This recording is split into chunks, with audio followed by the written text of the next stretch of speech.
सभी को नमस्कार। आज कक्षा 8वीं अंग्रेजी का लेसन 4 के बारे में विस्तृत चर्चा करेंगे। ट्रीज आवर सेवियर जो पाठ है इसके बारे में पूरा समझेंगे, क्योंकि बहुत सारे के ये रहता है कि तैयारी कहाँ से करें और क्या पढ़ें। तो मैं आपको इसमें लेसन 4 ट्रीज आवर सेवियर में बहुत ही छोटे छोटे क्वेश्चन के बारे में विस्तृत चर्चा करेंगे। सबसे पहले आता है multiple choice question. Choose the correct option and right, यानी कि सही विकल्प चुनकर लिखना है। तो पहला प्रश्न ये है कि one who cuts the wood is called, यानी जो वुड कटर है, लकड़ी काटने वाले को क्या बोलते हैं? क्या a carpenter, a wood cutter, a painter या ए प्लम्बर? तो इसको बोलेंगे ए वुड कटर। अगला प्रश्न है the name of the village in this lesson is, जो इस पार्ट में कौन से गांव का वर्णन किया गया है? क्या नंबर 1 महेश्वर का, गोपेश्वर, इंदौर या छिंदवाड़ा, चंडीगढ़?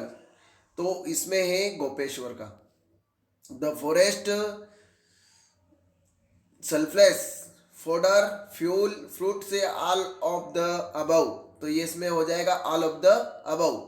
अगला है who played an important role in the life of the people of Uttarakhand, ये प्रश्न पूछा है। तो इसका उत्तर ये है कि the forest of the Himalayas region. Name the movement mentioned in the lesson to protect the trees, तो चिपको और हग द ट्रीज। अगला प्रश्न है make a compound word with the word axe and man, इन दोनों को जो कंपाउंड वर्ड है इनको मिक्स करना है। तो एक्स और मैन एंड हट जाएगा इसमें, और एक्स मैन के बीच में योजक चिन्ह लग जाएगा। इस प्रकार से आगे क्वेश्चन है what do tree give us, right 1 और 2 थिंग्स ओनली। तो the tree give us A would for fuel and fruits for food.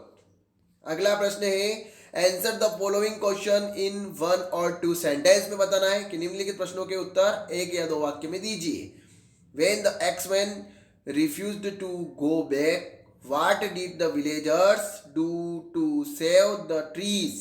तो इसका आंसर ये हो जाएगा when the axeman refused to go back, the villagers decided that they would not let the access touch the trees no matter what happened. अगला प्रश्न है what did the villagers request the axeman?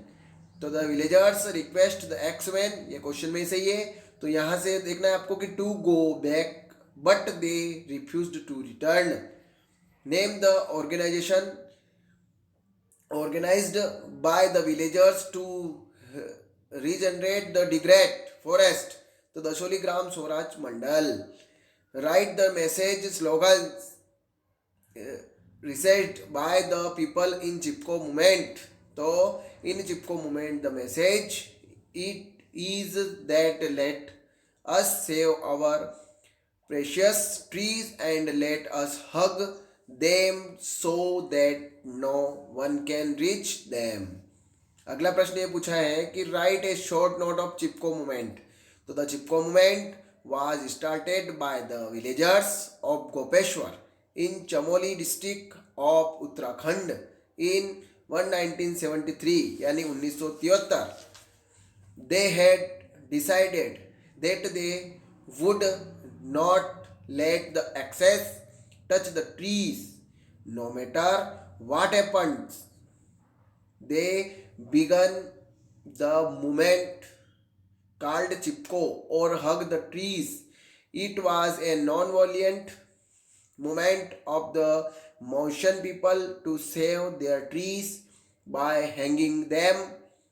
The Chipko movement has proved very valuable in the conservation of forests. अगला प्रश्न है कि look at the picture and answer the question given below. What is the man with the axe doing? तो the man with the axe is cutting, chopping the trees. It cutting trees good for environment, तो no cutting trees is not good for environment. Write 2 sentence on benefits of trees. तो मतलब 2 sentence ऐसे बताना है जो हमें लाभ देता है वृक्ष से. तो नंबर 1 है trees give us oxygen to breathe, और trees balance the ecosystem on the earth. तो ये आप देख सकते हैं. मैं आशा करता हूँ कि आपको पूरा वीडियो समझ में आ गया होगा, और इसको स्किप कर करके आप पूरा विस्तृत देख सकते हैं. ज़्यादा से ज़्यादा शेयर करें ताकि जो भी कक्षा 8th वाले एग्ज़ाम की तैयारी कर रहे हैं उन तक ये वीडियो पहुंच जाए और उनकी तैयारी अच्छी तरीके से हो पाए. और चैनल पर नए हैं तो चैनल को सब्सक्राइब जरूर कर दें.